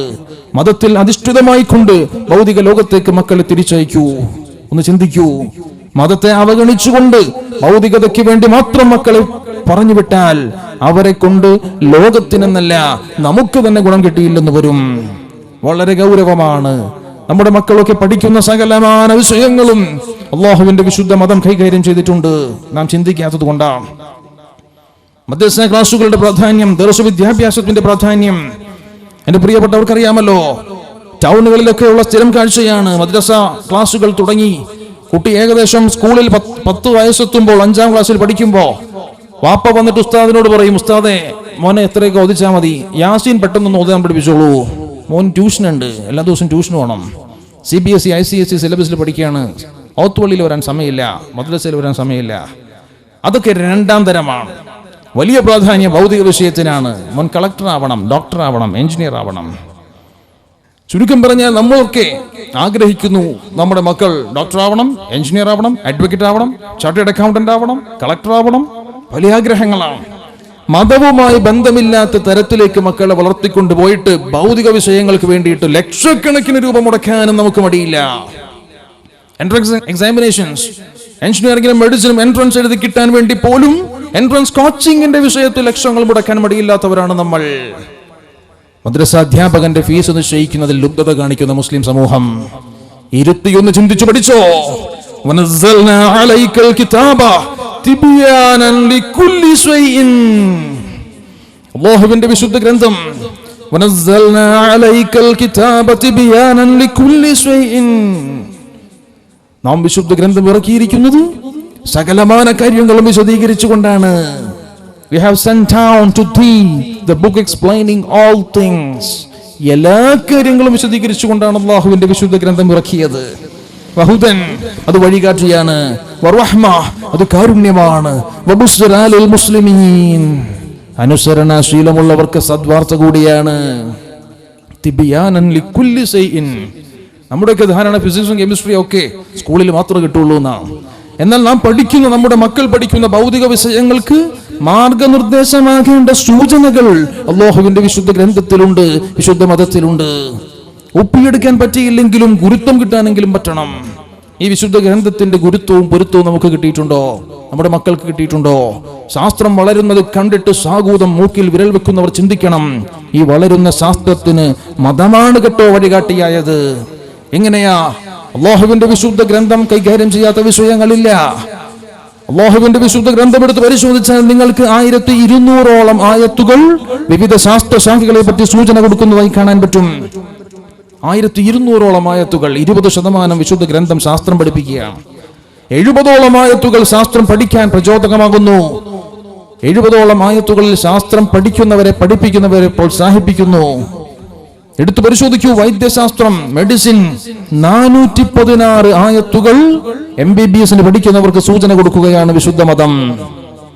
MBBS പഠിക്കുന്ന മക്കൾക്ക്, മെഡിക്കൽ ഡോക്ടർമാരാകാൻ വേണ്ടി പഠിക്കുന്നവർക്ക് 416 ആയത്തുകളിലൂടെ അവരുടെ വിവിധ വിഷയങ്ങൾക്ക് വേണ്ട ഗവേഷണ സൂചകങ്ങൾ നൽകുന്നുണ്ട്. ഈ സൂചകങ്ങൾ മനസ്സിലാക്കിക്കൊണ്ട് ഗവേഷണത്തിന് പോയാൽ അത്ഭുതങ്ങൾ കാണാൻ പറ്റും. 138 ആയത്തുകളിലൂടെ ഭൗതിക ശാസ്ത്രം, ഫിസിക്സ് പഠിപ്പിക്കുന്നു. 130 ആയത്തുകളിലൂടെ ബയോളജി, ജീവശാസ്ത്രം പഠിപ്പിക്കുന്നു. 11 ആയത്തുകളിലൂടെ കെമിസ്ട്രി പഠിപ്പിക്കുന്നു. കെമിസ്ട്രി, രസതന്ത്രം, പേര് കേൾക്കുമ്പോൾ നല്ല രസമാണ്, പഠിക്കാൻ അത്ര രസമൊന്നുമില്ല അല്ലേ? Organic chemistry, CH3 CH2 COOH എന്നൊക്കെ അങ്ങ് എഴുതുമ്പോ, ബോർഡിൽ എഴുതാൻ വേണ്ടിയിട്ട് ചോക്ക് തരുമ്പോ വലത്തെ കയ്യിൽ ചോക്കും ഇടത്തെ കയ്യിൽ ഡസ്റ്ററും പിടിച്ചുകൊണ്ടാണ് എഴുതുള്ളൂ അല്ലേ? എങ്ങനെ മാറിപ്പോയി കഴിഞ്ഞാൽ ചെവിക്ക് പിടുത്തം കിട്ടും. CH3 എഴുതി CH2ലേക്ക് പോകുമ്പോഴേക്കും CH3 മാഞ്ഞു പോയിട്ടുണ്ടാവും. ഈ കോലത്തിലാണ് നമ്മുടെ എഴുത്ത്. ചുരുക്കം പറഞ്ഞാൽ പഠിക്കാൻ ഒരുപാട് ബുദ്ധിമുട്ടുള്ള വിഷയമാണ്. പക്ഷെ പേര് രസതന്ത്രം എന്നാണ്. ഇതിനെപ്പറ്റിയുള്ള 11 ആയത്തുകളുടെ സൂചനകൾ അല്ലാഹുവിന്റെ വിശുദ്ധ ഗ്രന്ഥത്തിൽ കാണാം. ഗണിതശാസ്ത്രം, മാത്തമാറ്റിക്സ്, 79 ആയത്തുകൾ നിങ്ങൾക്ക് ഗണിതശാസ്ത്രം പഠിപ്പിക്കുന്നതായി വിശുദ്ധ ഗ്രന്ഥത്തിൽ കണ്ടെത്താം. ആസ്ട്രോണമി, ഗോളശാസ്ത്രം, ഉപരിലോകങ്ങളെ പറ്റി, ഗോളങ്ങളെ പറ്റി പഠിപ്പിക്കുന്ന 105 ആയത്തുകൾ ഉണ്ട്. ഭൂമിശാസ്ത്രം, 98 ആയത്തുകൾ. ജിയോഗ്രഫി, ജിയോളജി അഥവാ ഭൂവൽക്ക ശാസ്ത്രം, ഭൂമിക്ക് അടിയിലേക്ക് പോയി കഴിഞ്ഞാൽ എന്തൊക്കെയുണ്ട്, 69 ആയത്തുകളിലൂടെ ഭൂവൽക്ക ശാസ്ത്രം അല്ലാഹുവിന്റെ വിശുദ്ധ ഗ്രന്ഥം പഠിപ്പിക്കുന്നുണ്ട്. ഏറ്റവും വലിയ കൊടുമുടിയതാ മക്കളെ?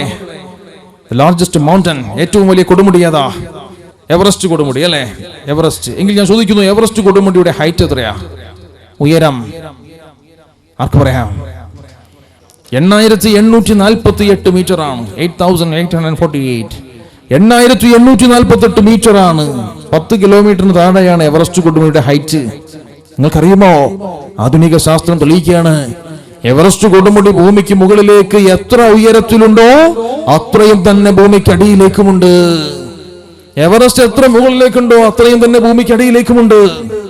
എവറസ്റ്റ് കൊടുമുടിക്ക് ഭൂമിക്ക് മുകളിൽ 2 മീറ്റർ ഉയരത്തിൽ കാണുന്ന മൂലകങ്ങളാണ് 2 മീറ്റർ താഴെയുമുള്ളത്.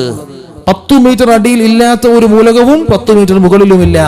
എവറസ്റ്റ് എത്ര ഹൈറ്റിലുണ്ടോ അത്രയും ഡെപ്തിലുണ്ട്, ആഴത്തിലുണ്ടെന്ന് ആധുനിക ശാസ്ത്രം നമ്മോട് സംവദിക്കുമ്പോ ഈ പറയപ്പെട്ട വിഷയത്തിന് സുന്ദര സൂചകമായി സാഹിത്യ ഭാഷയിൽ സൂചന നൽകിയ മതമാണ് വിശുദ്ധ മതം.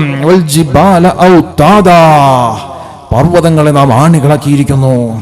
പർവ്വതങ്ങൾ ആണികളാണ്. മുകളിലേക്കുള്ളത് നോക്കിയാൽ അറിയാം, ആണി എന്നത് അടിച്ച് തലത്തേക്ക് ഇരുത്തേണ്ട സാധനമാണ്. എത്രയാണോ ഹൈറ്റ്, ഡെപ്തും കൂടി ശ്രദ്ധിക്കണം. ഉലഞ്ഞു പോകാതിരിക്കാൻ പർവ്വതങ്ങളെ ആണികളാക്കിയവനാണ് റബ്ബ്. ഈ പർവ്വതങ്ങൾക്ക് താഴേക്ക് കൂടി അതിന്റെ പോയിന്റുകൾ ഉണ്ടെന്ന് പഠിപ്പിച്ച ജിയോളജിക്ക് നൂറ്റാണ്ടുകൾക്ക് മുൻപേ തന്നെ സാഹിത്യ ഭാഷയിലാണ് വിശുദ്ധ ഗ്രന്ഥം സൂചന കൊടുത്തത്. സമുദ്ര ജലസേചന ശാസ്ത്രം, ഓഷ്യാനോഗ്രഫി, സമുദ്രങ്ങളെ പറ്റിയുള്ള പഠനം, വളരെ മനോഹരമായ 35ഓളം ആയത്തുകൾ നിങ്ങൾക്ക് കാണാം.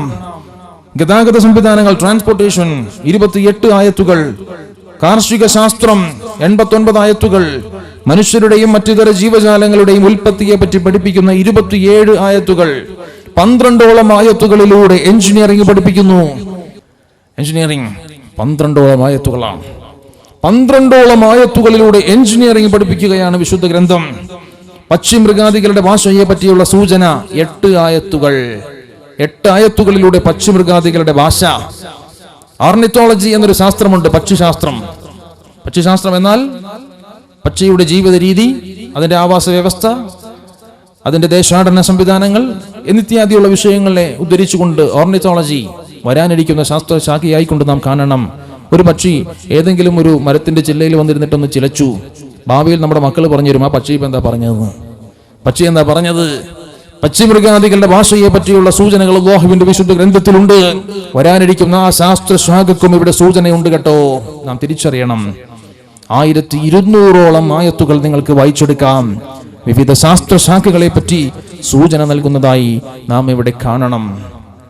അതിൽ ശരീരശാസ്ത്രവും ഉപരിലോക ശാസ്ത്രവും വളരെ ഗൗരവത്തോടെ പഠിക്കുവാൻ വിശുദ്ധ മതം ആഹ്വാനം ചെയ്യുന്നുണ്ട്. ശരീരശാസ്ത്രം പഠിച്ചവന് അല്ലാഹുവിനെ അറിയാൻ തന്നെ അത് ധാരാളമാണ്.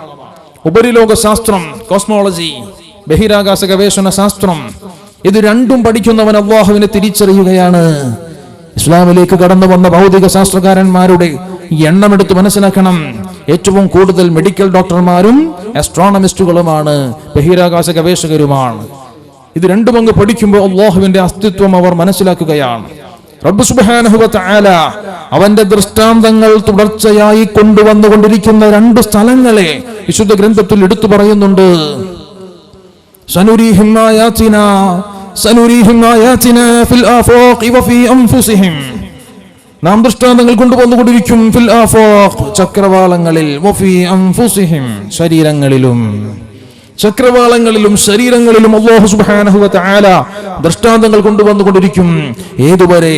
ഹത്താ യതബയ്യന ലഹും അന്നഹുൽ ഹഖ്, നാമാണ് സത്യം എന്ന് നിങ്ങൾ ബോധ്യപ്പെടുന്നതുവരെ ചക്രവാളങ്ങളിലും ശരീരങ്ങളിലും നാം ദൃഷ്ടാന്തങ്ങൾ കൊണ്ടുവന്നുകൊണ്ടിരിക്കും.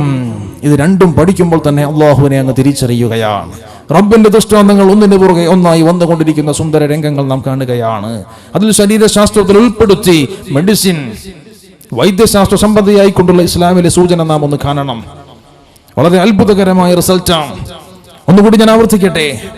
മതഭൗതിക സമന്വയ വിദ്യാഭ്യാസത്തിലൂടെ അല്ലാതെ മുഅ്മിനീങ്ങളെ കൊണ്ട്, വിദ്യാസമ്പന്നരായ മുഅ്മിനീങ്ങളെ കൊണ്ട്, അവരെ കൊണ്ടാണ് ലോകത്തിന് ഗുണമുള്ളത്. രണ്ടുമൊന്ന് പഠിച്ചാലാണ് ആ ഭൗതിക വിഷയം കൊണ്ട് നേട്ടമുള്ളൂ. ഭൗതിക വിഷയത്തിന് മാത്രമായി നിങ്ങൾ മക്കളെ വിടരുത്. ആത്മീയതയുമായി ബന്ധം വേണം. ഭൗതിക വിഷയം ഇല്ലെങ്കിൽ പോലും ലോകത്ത് ജയിക്കാൻ പറ്റുന്ന വിഷയമാണ് ആത്മീയ വിദ്യ. ഇൽമിൽ വെച്ച് ഏറ്റവും വലിയ ഇൽമ് അല്ലാഹുവിനെ പറ്റിയുള്ള ഇൽമാണ്. എങ്ങനെ? എന്റെ പ്രിയപ്പെട്ടവർ ഒന്ന് ചിന്തിച്ചു നോക്കി. ഈ കാണുന്ന വിഷയങ്ങൾ, ഈ കൂട്ടത്തിലിരിക്കുന്ന ഭൗതിക വിഷയങ്ങൾ പഠിക്കുന്ന, ഈ പറയപ്പെട്ടതിൽ ഏതെങ്കിലും ഒന്ന് പഠിക്കുന്നവരായിരിക്കും എന്റെ മുന്നിലുള്ളത്. ചെറിയ ക്ലാസ്സുകളിൽ ഇതെല്ലാം പഠിക്കുന്നുണ്ടാവും. വലിയ ക്ലാസ്സുകളിലേക്ക് പ്രത്യേകമായി തിരഞ്ഞെടുത്ത് കൂടുതൽ പഠനങ്ങൾ നടത്തുന്നു. Under graduate, post graduate studies, PhD പോലെ നമുക്ക് കാണാം. ആ കൂട്ടത്തിൽ ഇതിൽ ഏതെങ്കിലും ഒന്ന് പഠിച്ചുകൊണ്ടിരിക്കുന്ന ഒരു വിദ്യാർത്ഥിയെ വിളിച്ചുകൊണ്ട് നിർത്തിയിട്ട് നിങ്ങൾ പഠിക്കുന്ന വിഷയത്തെ സംബന്ധിച്ച് 1 മണിക്കൂർ ഇവിടെ ഒന്ന് സംസാരിക്കണമെന്ന് പറഞ്ഞാൽ മൈക്കിന്റെ മുന്നിൽ നിൽക്കുമ്പോൾ മുട്ടുപറയ്ക്കുന്നവരാണ് നമ്മുടെ ഭൗതിക വിദ്യാർത്ഥികൾ. ഇനി മുട്ടുപറയ്ക്കാതെ നിന്നു എന്ന് തന്നെ കൂട്ടുക. 1 മണിക്കൂർ തുടർച്ചയായി അവർ പഠിക്കുന്ന വിഷയത്തെ പറ്റി സംസാരിക്കാനുള്ള കഴിവ് അവർക്കുണ്ടോ? എങ്കിൽ എന്റെ പ്രിയപ്പെട്ടവർ ഇരുത്തിയൊന്ന് ചിന്തിക്കൂ. ഈ കൂട്ടത്തിൽ മുതഅല്ലിമീങ്ങൾ ഉണ്ടെങ്കിൽ അവരെ വിളിച്ചിട്ട് പറയൂ, ഈ കാണുന്ന വിഷയങ്ങളിൽ ഏതെങ്കിലും ഒന്നിനെ പറ്റി നിങ്ങൾ 1 മണിക്കൂർ സംസാരിക്കണം. 24 മണിക്കൂർ സമയം അവർക്ക് കൊടുത്താൽ മതി. ഒരുപക്ഷെ അതുപോലും വേണ്ടി വരില്ല. അവരങ്ങ് പോയിട്ട് ദർസിലേക്ക് ചെന്നിട്ട് കിതാബുകൾ എടുത്ത് വിശുദ്ധ ഗ്രന്ഥത്തിലെ ആയത്തുകൾ മനസ്സിലാക്കി, തഫ്സീറുകൾ മനസ്സിലാക്കി, പണ്ഡിതന്മാരോട് സംസാരിച്ച് നോട്ട് കുറിച്ച് 1 അല്ല 3 മണിക്കൂറോളം വേണമെങ്കിൽ ഓരോ വിഷയത്തെ പറ്റിയും ഇവിടെ ഉച്ചൈസ്തരം സംസാരിക്കും. തിബയാനൻ ലികുല്ലി ഷൈഇൻ. വിശുദ്ധ ഗ്രന്ഥത്തിലെ സമുദ്ര ജലസേചന ശാസ്ത്രം, ഓഷ്യാനോഗ്രഫി, സമുദ്രങ്ങളുടെ പ്രത്യേകത, 2 സമുദ്രങ്ങൾ കൂടിച്ചേരുമ്പോഴുള്ള മറ, സമുദ്രങ്ങൾക്കുള്ളിലെ അവസ്ഥ, ആഴികളിലെ അത്ഭുതങ്ങൾ എന്നിത്യാദി അങ്ങ് തുടങ്ങിയിട്ട് ഭൂവൽക്ക ശാസ്ത്രത്തെ പറ്റി ചോദിച്ചാൽ ഭൂമിയുടെ അടിയിലേക്കുള്ള അവസ്ഥ, ഭൂമി പൊട്ടിപ്പിളരുന്ന അവസ്ഥ, ലോകത്തിന്റെ നാശം എന്നിങ്ങനെ ഭൂവൽക്ക ശാസ്ത്രം ഉൾപ്പെടുത്തിക്കൊണ്ട് പലവിധ വിഷയങ്ങൾ, പല മാനവിഷയങ്ങൾ ഏതിലും ഉൾപ്പെടുത്തി ഒന്നിലേറെ മണിക്കൂറുകൾ തുടർച്ചയായി അവർക്ക് സംസാരിക്കാൻ ഒരല്പനേരത്തെ റെഫറൻസ് തന്നെ ധാരാളം. എല്ലാം അടങ്ങിയ ഇൽമ ഇവിടെയുണ്ട്. പറയുന്ന വാക്കുകൾ എടുത്ത് പരിശോധിക്കുമ്പോൾ കാണാം, നല്ല അക്ഷരസ്ഫുടതയോടെ സുന്ദരമായി ആയത്തുകൾ എടുത്തു കുറിച്ച് അളന്നു കുറിച്ച് തെറ്റുവരാതെ അതിസൂക്ഷ്മതയോടെ നമ്മുടെ മുന്നിൽ അവതരിപ്പിക്കാൻ കഴിവുള്ളവർ. ഭൗതിക വിദ്യാഭ്യാസത്തിന് 8-10 കൊല്ലം തന്നെ ഒരു വിഷയത്തിൽ തന്നെ കടിച്ചു തൂങ്ങി കിടന്നുകൊണ്ട് PhD എടുത്താലും നമ്മുടെ മക്കൾക്ക് അത് പറ്റുന്നില്ല.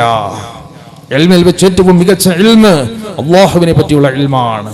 ഒന്നുകിൽ അതിലേക്ക് തിരിയണം, അതല്ലെങ്കിലോ അതൊരൽപ്പം പഠിച്ചുകൊണ്ട് തന്നെ ഭൗതിക വിഷയത്തിലേക്ക് മക്കളെ തിരിച്ചുവിടണം. ഭൗതികതയ്ക്ക് മാത്രം വിട്ടാൽ നാം ഒക്കെ നല്ല മക്കൾ എന്ന് നാം വിളിക്കുന്ന നമ്മുടെ നല്ല മക്കൾ ഉണ്ടല്ലോ, നല്ല എന്നത് ഇൻവെർട്ടർ കോമയിലാണ്. നല്ല മക്കൾ ആരാണെന്നറിയണമെങ്കിൽ ഭൗതിക വിദ്യാഭ്യാസത്തിനു വേണ്ടി നിങ്ങൾ മക്കളെ വിട്ടിരിക്കുന്ന കോളേജുകളിലെ ഹോസ്റ്റൽ റൂമുകളിലേക്ക് വെറുതെ ഒന്ന് ചെന്നിട്ട് തലയെത്തിച്ചൊന്ന് നോക്കണം. അപ്പോൾ അറിയാം നമ്മുടെ നല്ല മക്കൾ ആരാണെന്ന്, എന്തൊക്കെ അഭ്യാസങ്ങളാണ് അതിൽ നടക്കുന്നതെന്ന്. എത്ര വലിയ ഹറാമിലേക്ക് പെട്ടുപോകാനുള്ള സാധ്യതയുണ്ടായാലും രക്ഷപ്പെട്ടു മാറുക മാത്രമല്ല, കൂട്ടത്തിലുള്ള പ്രിയപ്പെട്ട സഹപാഠികളെ കൂടി തസ്കിയത്ത് ചെയ്തെടുക്കാൻ പറ്റുന്ന തരത്തിലുള്ള ഈമാൻ ആർജിച്ച മക്കളായിക്കൊണ്ട് നമ്മുടെ മക്കൾ മാറണം. അതിനുവേണ്ടി മതവുമായുള്ള ബന്ധം കൊടുക്കണം. ഈ കഴിഞ്ഞ ദിവസം കഴിഞ്ഞു പോയില്ലേ? ഈ കഴിഞ്ഞ ദിവസം ഫെബ്രുവരി 14 വാലന്റൈൻസ് ഡേ. എന്താണ് വാലന്റൈൻസ് ഡേ എന്നറിയണമെങ്കിൽ വീട്ടിലിരിക്കുന്ന കാരണവന്മാർ അന്നത്തെ ദിവസം സ്കൂളിലേക്ക് പോകുന്ന കോളേജിലേക്ക് പോകുന്ന മക്കളുടെ പുറകെ ഒന്ന് പോയി നോക്കണം. അപ്പോൾ അറിയാം എന്താണ് വാലന്റൈൻസ് ഡേ എന്ന്. നമ്മുടെയൊക്കെ നാട്ടിൽ വാലന്റൈൻസ് ഡേ എന്നാണ് വിളിക്കാറുള്ളത്. വാലന്റൈൻസ് ഡേ പൂവ് കൊടുക്കുന്ന ദിവസം, സമ്മാനം കൊടുക്കുന്ന ദിവസം. ഇതിനു വേണ്ടിയിട്ട് പ്രത്യേകമായ മണിക്കൂറുകൾ സ്കൂളിൽ പീരീഡുകൾ ക്ലാസുകൾ മാറ്റിവെച്ചുകൊണ്ട് മക്കൾക്ക് അങ്ങോട്ടും ഇങ്ങോട്ടും പൂവും സമ്മാനവും കൈമാറാനുള്ള അവസരമുണ്ടാക്കി കൊടുക്കുന്ന സ്കൂളുകൾ. ഓറഞ്ച്, പിന്നെ മഞ്ഞ, ചുവപ്പ്. മഞ്ഞ കൊടുത്താൽ ഫ്രണ്ട്ഷിപ്പ്, അങ്ങനെയല്ലേ? ഓറഞ്ച് കൊടുത്താൽ വേളക്കം തുടങ്ങിയിട്ടുണ്ട്. ചുവപ്പ് കൊടുത്താൽ ഒടുക്കത്തെ പ്രേമമാണ്. പൂ കൊടുക്കുമ്പോൾ അറിയാം അതാണ് എനിക്ക് നിന്നോടുള്ളത്. മനസ്സിലാവുന്നുണ്ടോ? അന്യ സംസ്ഥാനങ്ങളിലേക്ക് മക്കളെ വിട്ടിട്ടുണ്ടെങ്കിൽ എന്റെ പ്രിയപ്പെട്ട രക്ഷിതാക്കളെ ഒന്ന് പഠിച്ചോളൂ കേട്ടോ. 24 മണിക്കൂറാണ് അവിടെയൊക്കെ വാലന്റൈൻസ് ഡേ പ്രോഗ്രാം. കമിതാക്കളുടെ ദിനം, പ്രണയിനികളുടെ ദിനം, പ്രണയിതാക്കളുടെ ദിനം 24 മണിക്കൂറാണ്.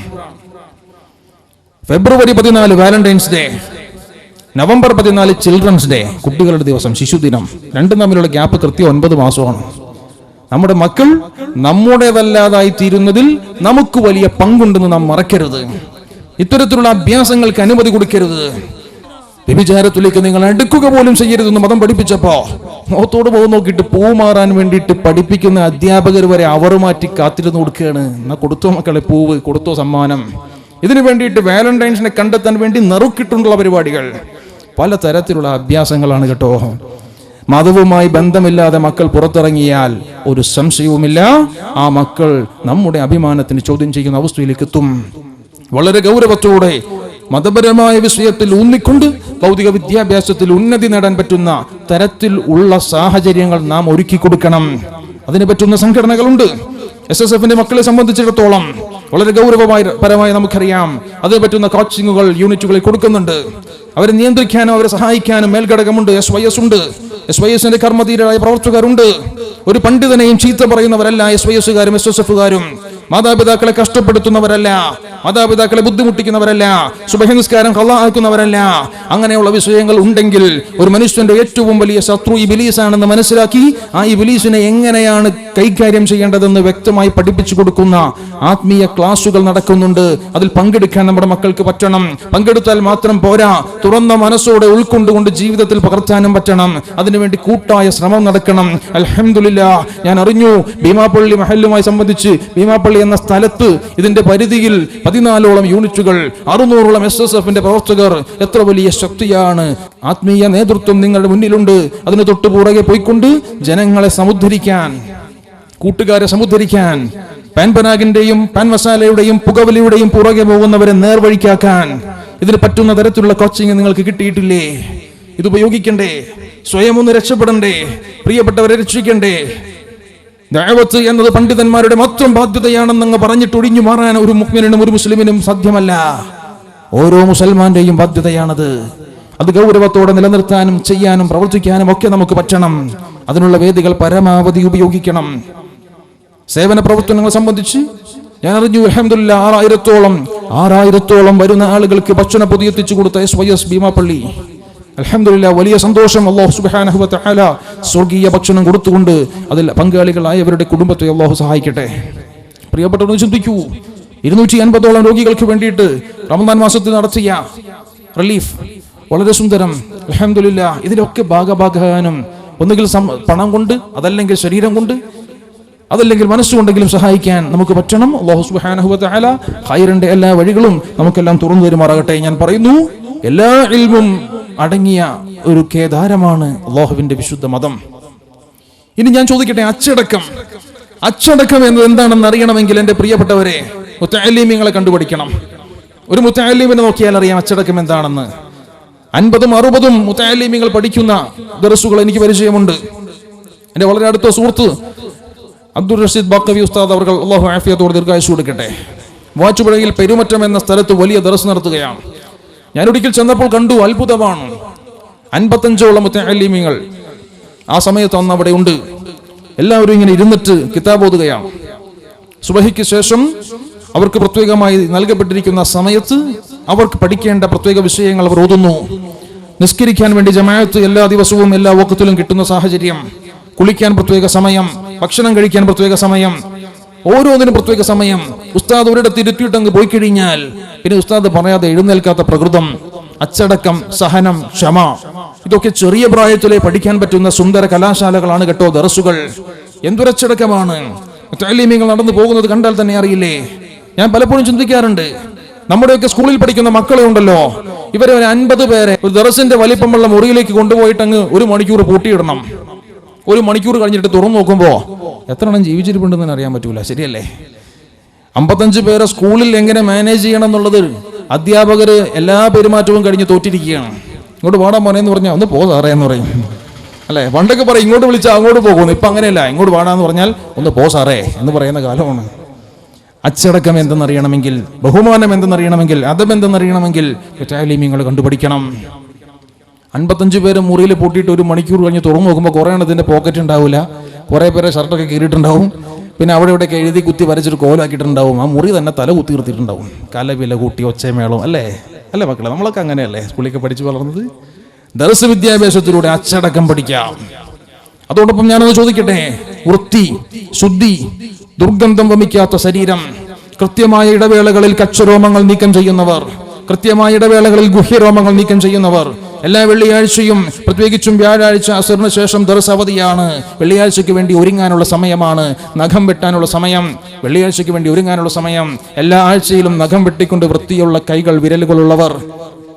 10 ദിവസത്തിൽ കൂടുതൽ ഒരുവന്റെ ശരീരത്തിൽ കച്ചരോമങ്ങൾ ഉണ്ടാവാൻ പാടില്ല. ശാസ്ത്രവും അംഗീകരിക്കുന്നു. ബാക്ടീരിയൽ ഇൻഫെക്ഷൻ ഉണ്ടാവും.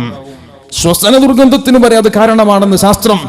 ശ്വസന ദുർഗന്ധം അന്വേഷിച്ചു പോകുമ്പോ ഡെന്റിസ്റ്റിനെയും ENT സർജനെയും കണ്ടിട്ട് കാര്യമില്ല. കാരണം കിടക്കുന്ന കക്ഷത്തിലായിരിക്കും. 10 ദിവസത്തിൽ കൂടുതൽ ഉണ്ടാവാൻ പാടില്ല. 10 ദിവസത്തിൽ കൂടുതൽ ഒരുവന്റെ ശരീരത്തിൽ കച്ചരോമം പാടില്ല. 40 ദിവസത്തിൽ കൂടുതൽ ഗുഹ്യരോമം പാടില്ല. ഈ വൃത്തിയും ശുദ്ധിയും പഠിച്ചവർ, അറിഞ്ഞവർ, സുഗന്ധം ഉപയോഗിക്കുന്നവർ, മിസ്വാക്ക് ചെയ്യുന്നവർ, എത്ര മനോഹരം!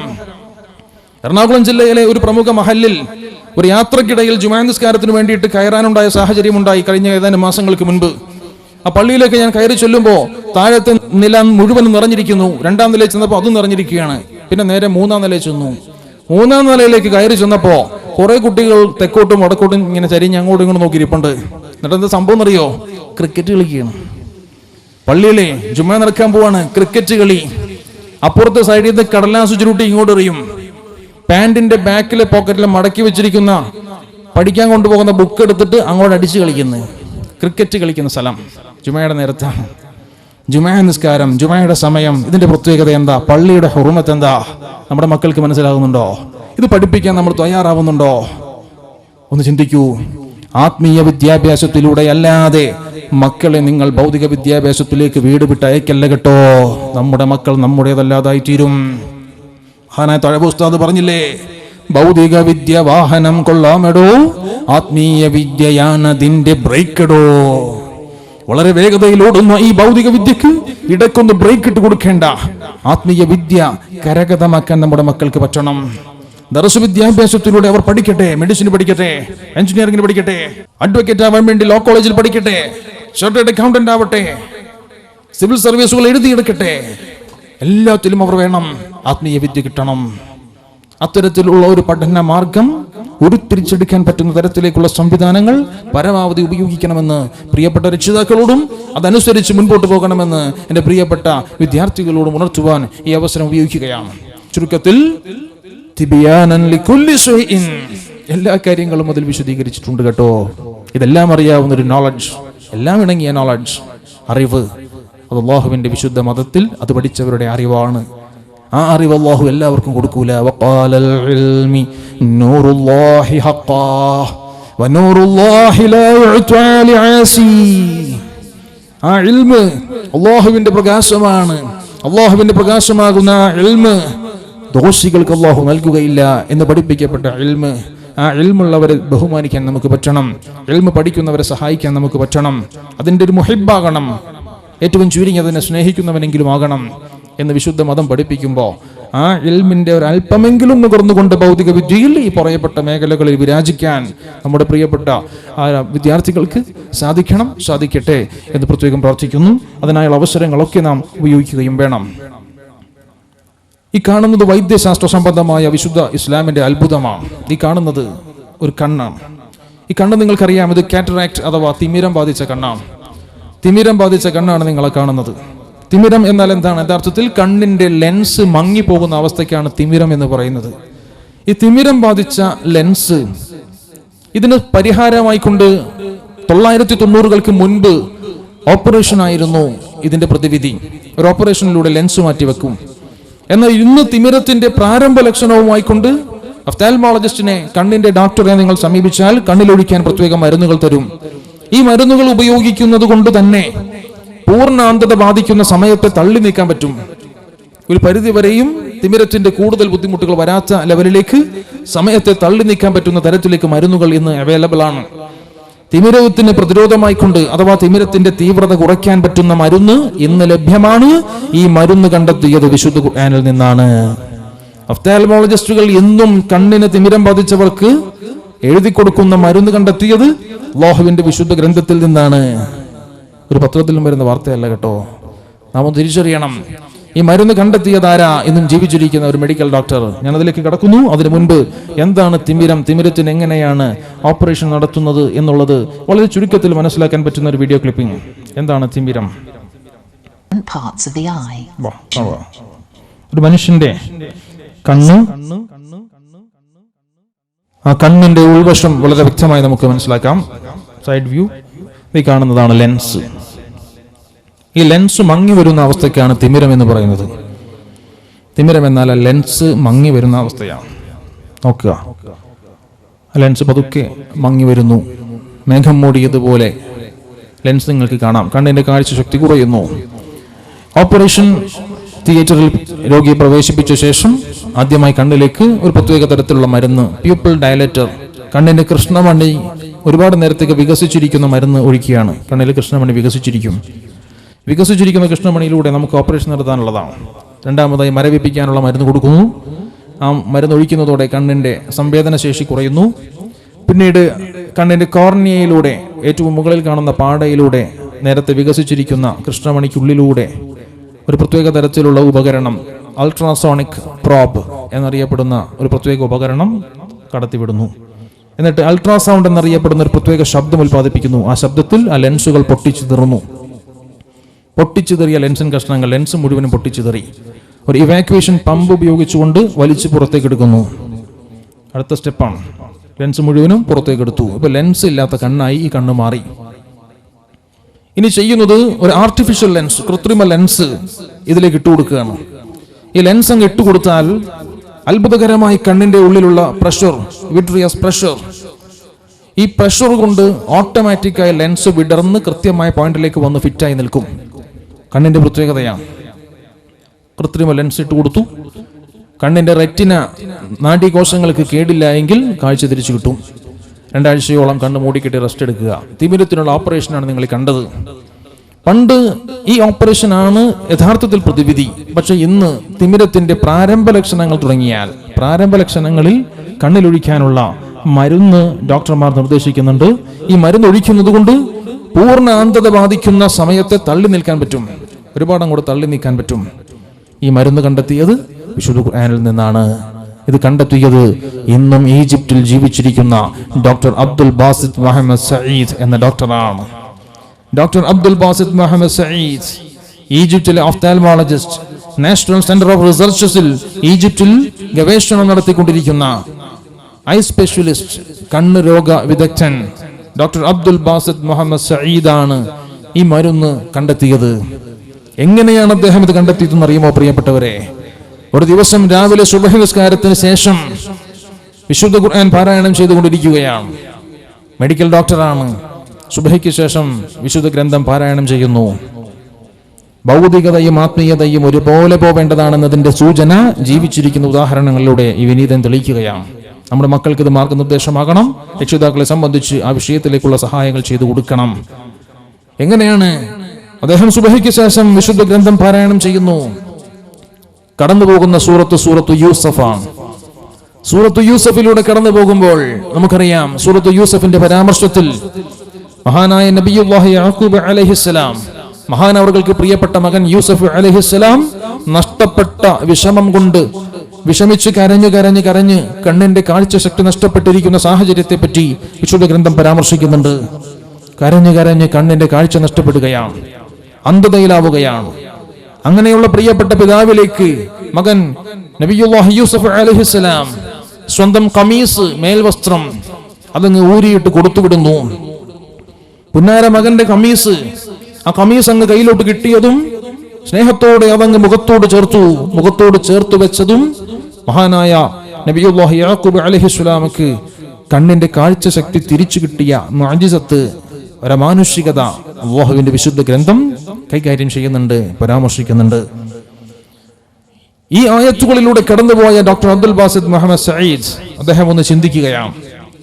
യൂസഫ് അലൈഹിസ്സലാമിന്റെ ഖമീസ് യാക്കൂബ് നബിക്ക് മുഖത്തോട് ചേർത്തപ്പോൾ കണ്ണിന് കാഴ്ച കിട്ടി. എന്തുകൊണ്ടായിരിക്കാം ഇത് സംഭവിച്ചത്? മുഅ്ജിസത്ത് എന്ന ആത്മീയാംശത്തെ അവിടെ ഉൾക്കൊണ്ടുകൊണ്ട് തന്നെ ഭൗതികപരമായ ഒരു ഗവേഷണത്തിലേക്കുള്ള എന്തോ ഒരു സൂചന ഇതിലില്ലേ എന്ന് ഡോക്ടർ ചിന്തിക്കുകയാണ്. ഭൗതികപരമായി എന്തോ ഒരു സൂചന അതിലുണ്ടെന്ന് ഉറപ്പിച്ച് അദ്ദേഹം അങ്ങ് ചിന്തിക്കുന്നു, എന്തായിരിക്കും കാരണം?